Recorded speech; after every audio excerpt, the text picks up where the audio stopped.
कहानी के शुरुआत में हम लगभग 30 साल के आदमी को देखते हैं जो नोवेल लिखा करता था और उसका नाम हिडियो था। हिडियो हमेशा से चाहता था कि वो भविष्य में एक बड़ा इंसान बने और उसे काफी सक्सेस मिले, लेकिन उसका यह सपना पूरा नहीं हो पाता क्योंकि वो एक छोटी सी जॉब करता था और सालों से वही करता चला आ रहा था। और इसी को लेकर उसकी बेस्ट फ्रेंड काफी अपसेट होती है कि ये मेरे ही साथ मेरे ही अपार्टमेंट में रह रहा है और इसे कोई ढंग का जॉब भी नहीं मिल रही है। हिडियो के पास इकलौता शॉटगन थी जिससे वो काफी ज्यादा प्यार करता था। एक दिन परेशान होकर उसकी बेस्ट फ्रेंड उसे अपने अपार्टमेंट से निकाल देती है कि तभी हम एक न्यूज देखते हैं जिसमें बताया जा रहा था कि पूरे सिटी में एक वायरस फैल चुका है जिससे इन्फेक्टेड लोग सिर्फ इंसानों को ही नहीं बल्कि जानवरों को भी काट रहे हैं और सभी को अपने अपने घरों में ही रहने के लिए कहा जाता है। हिडियो को उनके घर से निकाल दिया गया था, इसीलिए वो रात कहीं बिताकर सुबह अपने ऑफिस चला जाता है, जिस ऑफिस में सिर्फ 5 लोग रहते थे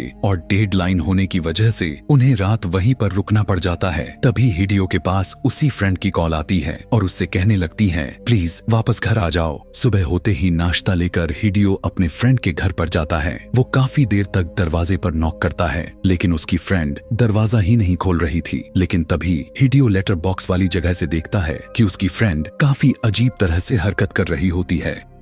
लेकिन तभी हिडियो उसका चेहरा देखता है जिसे देखकर हिडियो डर जाता है। लेकिन तभी उसकी फ्रेंड दरवाजा खोलकर हिडियो पर अटैक कर देती है। किसी तरह करके हिडियो अपने दोस्त को घर के अंदर फेंक देता है, लेकिन अब उसकी दोस्त इतना ज्यादा पावरफुल हो चुकी थी कि वो अपने पैर से ही दरवाजा खोलने लगती है और वो हिडियो को पूरी तरह से काटने की कोशिश करती है। लेकिन तभी हिडियो उसके आगे डोर को हिला देता है और वो डोर को ही काटना शुरू कर देती है। लेकिन तभी उसका एक एक करके सभी दांत टूटकर नीचे गिरने लगते हैं। यह देखकर हिडियो काफी हैरान हो जाता है कि इसे क्या हो गया है। लेकिन तभी वो हिडियो को भी अंदर खींच लेती है और वो उस पर अटैक कर देती है। अब क्योंकि उसके सारे दांत टूट गए थे इसीलिए उसे काट नहीं पाती। वहीं पर एक नुकीली चीज रखी होती है, वो उससे आर पार हो जाती है जिसकी वजह से मर जाती है। हिडियो किसी तरह से बाहर आ जाता है और अपने ऑफिस चला जाता है। वो देखता है कि उसका मेल कॉलिग न्यूज देख रहा था और उसके कपड़े पर खून भी लगा हुआ था कि तभी वहां पर उसका बॉस आ जाता है जिसकी आंखें काफी अजीब से हो गए थे और यही नहीं उसके पेट में चाकू भी घुसा हुआ था। लेकिन इसके बावजूद भी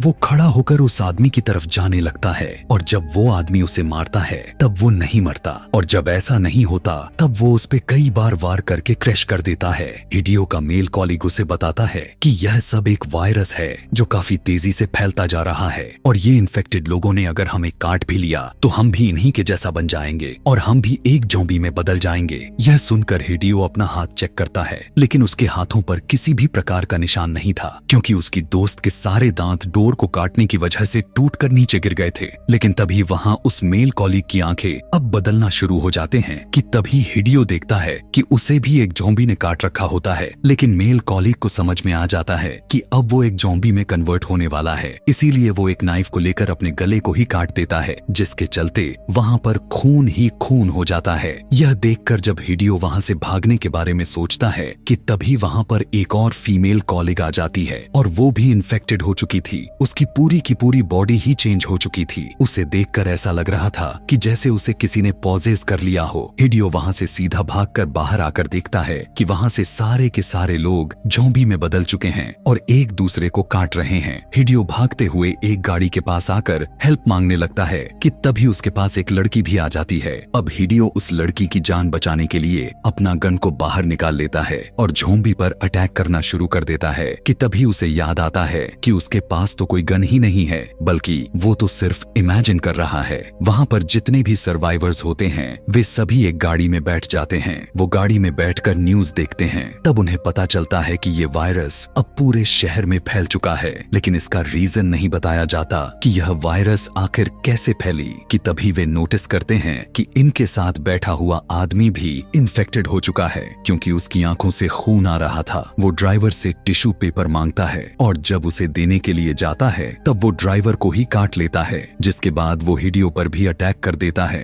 लेकिन हिडियो किसी तरह करके उसे उस गाड़ी से बाहर फेंक देता है, लेकिन उसके पैर को पकड़ लेता है। लेकिन किसी तरह करके वो उसे रोड पर फेंक देता है और अब धीरे धीरे ड्राइवर भी ज़ॉम्बी बनने लगा था, इसीलिए वो काफी ज्यादा इमोशनल हो जाता है। वो कहता है कि मैंने अपने लाइफ में काफी रूल्स को नहीं तोड़ा और यह कहते ही वो स्पीडली गाड़ी चलाने लगता है, जिसके साथ वो कई गाड़ी से टकरा भी जाता है, जिस वजह से उनका बहुत बड़ा एक्सीडेंट हो जाती है और इसी एक्सीडेंट में वो ड्राइवर मारा जाता है। थोड़ी देर के बाद उन सर्वाइवर्स को होश आता है और वो गाड़ी से बाहर आ जाते हैं। अब एक्सीडेंट की वजह से रास्ते भी ब्लॉक हो चुके थे, जिसके बाद ये लोग उस वायरस के बारे में इंटरनेट पर सर्च करते हैं तो उन्हें यह पता चलता है कि ये वायरस इंसान को अंदर से डिफेक्टेड बना देता है, जिससे उस इंसान की आदतें, उसकी पर्सनैलिटी सब के सब क्रॉफ्ट हो जाते हैं और इंसान अपने पास्ट में ही लाइफ स्पेंड करता रहता है। यानी जो वो अपने डेली के रूटीन में करते रहे हैं अब वो सिर्फ वही करते रहेंगे। जैसे कोई अगर शेफ है तो कुकिंग करता है और अगर कोई ऑफिस वर्कर है तो वो ऑफिस ही जाता रहेगा।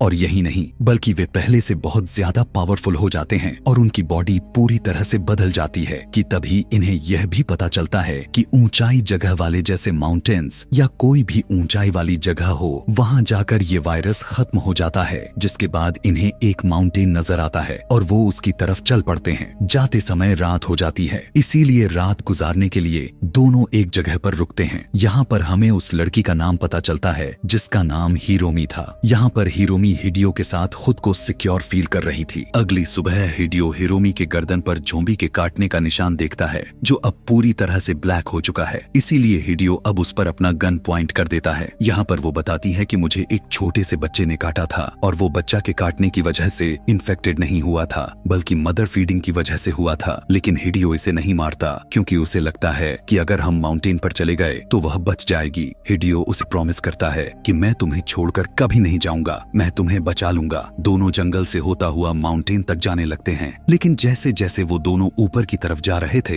हिरोमी कमजोर पड़ती जा रही थी कि तभी वो जोर जोर से चिल्लाने लगती है और उसकी एक आंख ज़ॉम्बी की तरह हो जाती है। हिडियो यह देखकर काफी डर जाता है और फौरन वहां से भाग जाता है। आगे जाने पर हिडियो को एक आदमी नजर आता है। उसके पास जाकर उससे हेल्प मांगने लगता है, लेकिन वो आदमी भी ज़ॉम्बी बना हुआ था जो हिडियो पर अटैक कर देता है। वो ज़ॉम्बी हिडियो को मारने ही वाला होता है कि तभी हिरोमी वहां पर आकर उस ज़ॉम्बी को मार डालती है। यहाँ पर हमें पता चलता है कि हिरोमी वायरस से लड़ रही थी, यानी उस पर उस वायरस का बुरा असर नहीं पड़ा बल्कि यह सब उल्टा हो गया था। वे दोनों अभी जंगलों में ही थे, लेकिन यहाँ पर हिरोमी काफी अग्रेसिव होती जा रही थी। आगे जाने पर वो दोनों एक शॉपिंग मॉल तक पहुंच जाते हैं। उस मॉल की बिगड़ी हुई हालत को देखकर ऐसा लग रहा था कि यहाँ पर भी जरूर ज़ॉम्बीज होंगे। हिडियो हिरोमी को एक शॉपिंग ट्रॉली में रखकर धीरे धीरे आगे की तरफ बढ़ने लगता है। वो दोनों एक शॉपिंग मॉल्स में जाते हैं कि तभी वहाँ पर एक ज़ॉम्बी सेल्समैन वहाँ पर आकर पूछता है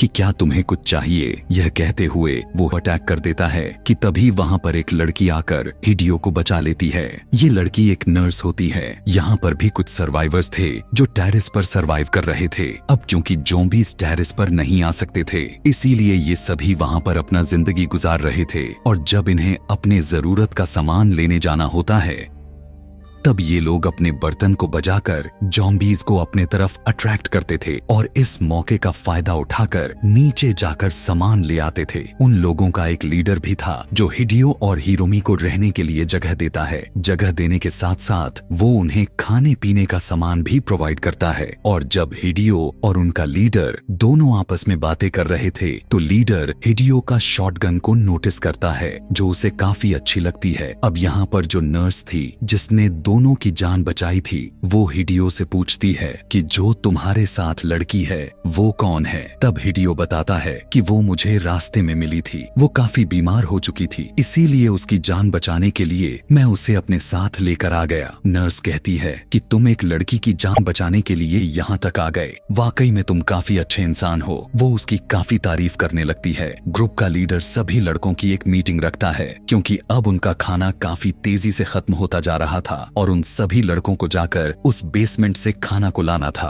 सभी को इम्प्रेस करने के लिए वो ग्रुप का लीडर हिडियो से उसका शॉटगन मांगता है, लेकिन हिडियो उसे अपनी शॉटगन देने से साफ साफ मना कर देता है क्योंकि वो उससे अपने जान से ज्यादा प्यार करता था। और हिडियो उन्हें जब अपना गन नहीं देता है तब वे लोग हिरोमी को टेंट से घसीटकर बाहर निकाल देते हैं और उसे मारने की धमकी देने लगते हैं। अब यहाँ यह दोनों काफी मुश्किल में फंस चुके थे, लेकिन तभी हिरोमी होश में आ जाती है और जब वो देखती है कि उसे दो लड़के लड़के ने पकड़ा हुआ है तो वो उन्हें बहुत ही बुरे तरीके से मारने लगती है। उसी समय उसके आंख पर लगी हुई पट्टी भी नीचे गिर जाती है और सभी को पता चल जाता है कि ये तो इन्फेक्टेड है कि तभी अचानक से उस ग्रुप का लीडर हिरोमी पर एक तीर से वार कर देता है, जिसकी वजह से वो फौरन बेहोश हो जाती है और हिडियो को मार पीट कर उसकी गन को छीन लिया जाता है, जिसकी वजह से सब उसके खिलाफ हो जाते हैं और उस पर गुस्सा करने लगते हैं और साथ साथ उसे लीडरशिप से हटा दिया जाता है और वे सभी लोग हिडियो के गन पर अपना कब्जा बना लेते हैं। यहाँ पर नर्स हिरोमी को चेक करके बताती है कि ये तो अभी मरी नहीं है बल्कि अभी जिंदा है। नर्स हिडियो को यकीन दिलाती है कि मैं हिरोमी का ख्याल रखूंगी। ग्रुप के सभी लोग वहाँ पर आते हैं और जबरदस्ती हिडियो को अपने साथ खाना लाने के लिए लेकर जाते हैं। वे सभी लोग मॉल में जाकर खाने को जमा करने लगते हैं। यहाँ पर हम देखते हैं जो ग्रुप का लीडर था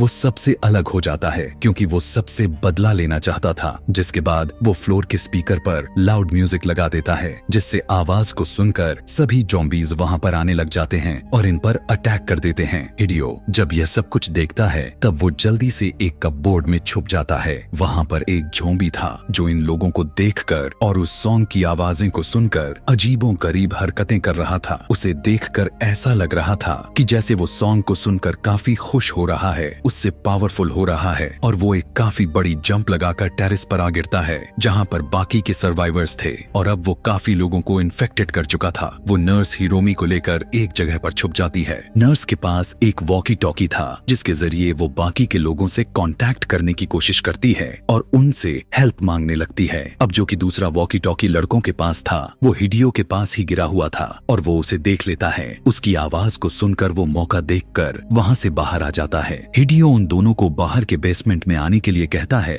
वो नर्स हिरोमी को लेकर छुपते हुए नीचे आ जाती है। रास्ते में उसे उसके ग्रुप का लीडर मिल जाता है जो कि अब इन्फेक्टेड हो गया था और वो उस पर अटैक करने लगता है। यहाँ पर एक ज़ॉम्बी हिडियो को काटने की कोशिश करने लगा था, लेकिन हम देखते हैं कि हिडियो इतना ज्यादा घड़ियां पहनी हुई थी वो ज़ॉम्बी के काटने से बच जाता है। हिडियो उसे ज़ॉम्बी को मार मार कर आगे बढ़ जाता है। काफी ज्यादा सर्वाइवर्स मर चुके थे और हिडियो को अपना शॉटगन भी मिल चुका होता है। थोड़ी देर के बाद उसे वो नर्स भी मिल जाती है कि तभी वो देखता है कि नर्स के पीछे एक ज़ॉम्बी खड़ा हुआ है, इसीलिए वो उसे शूट करके मार देता है। वहीं पर उन्हें एक और सर्वाइवर लड़का मिलता है और वो सभी वहाँ से भागने की कोशिश करने लगते हैं, लेकिन उनके दोनों तरफ ज़ॉम्बीज ही ज़ॉम्बीज थे। उन्हें वहाँ से भागने का कोई भी रास्ता नहीं दिख रहा था और ये सभी काफी बुरी तरह से फंस चुके थे। लेकिन अब हिडियो अपने शॉटगन से सभी ज़ॉम्बीज को मारने लगता है। वो काफी ज़ॉम्बीज को मारने में कामयाब हो जाता है। यहाँ दूसरी तरफ बाकी के सर्वाइवर्स ज़ॉम्बीज से लड़ रहे थे। उनके पास ज़ॉम्बीज काफी ज्यादा होते हैं और काफी पावरफुल भी थे, लेकिन फिर भी ये सभी हार नहीं मानते और उनसे लड़ते रहते हैं। यहाँ पर अब हम देखते हैं कि ज़ॉम्बीज और सर्वाइवर्स के बीच में एक काफी बड़ी फाइट होती है और फाइनली वे सभी ज़ॉम्बीज को मारने में कामयाब हो जाते हैं। बाहर आकर वो तीनों एक कार में बैठकर माउंटेन के लिए निकल जाते हैं क्योंकि वो हिरोमी की जान को बचाना चाहते थे और ये कहानी यहीं पर खत्म हो जाती है।